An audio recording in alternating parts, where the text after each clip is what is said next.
In December of 2023, the Center for Oral History at UH Manoa began to conduct oral histories of members who helped establish the park. From JCCH, from Pearl Harbor, archaeologists who worked at Pearl Harbor and also at Honouliuli.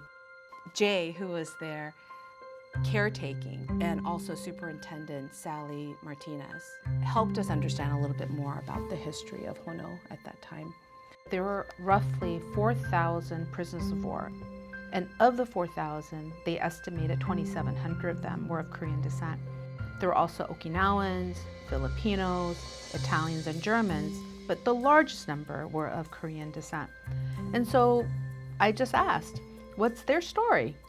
And from that, the national parks enthusiastically encouraged us to explore this part of the story. Dr. Young-ha Che, who passed away last year, was really one of the first to investigate and explore the role of Korean POWs.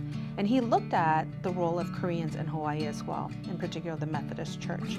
And he wrote quite a bit about the 2,700 and was able to locate through the National Archives in Korea the names of all of the Korean POWs.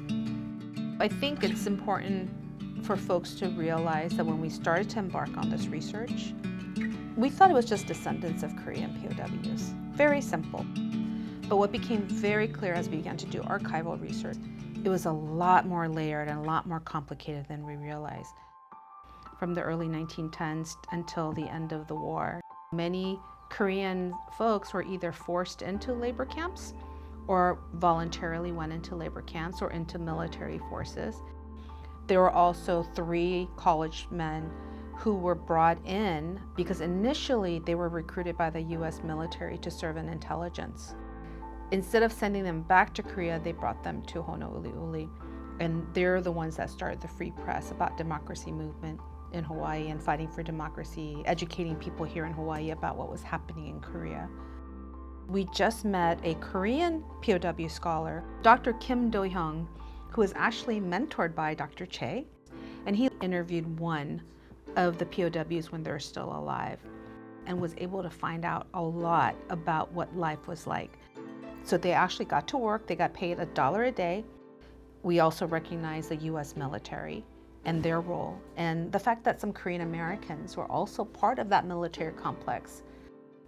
And then this is the part that most people don't realize, that there were churches, there were nonprofit organizations, there were fraternity members. There were a lot of community partners, maybe friends, maybe people who felt like they needed to adopt these POWs because they were for independence, they were against Japanese occupations. Our goal really, or I think our purpose, is to put the pieces together. We have this huge puzzle.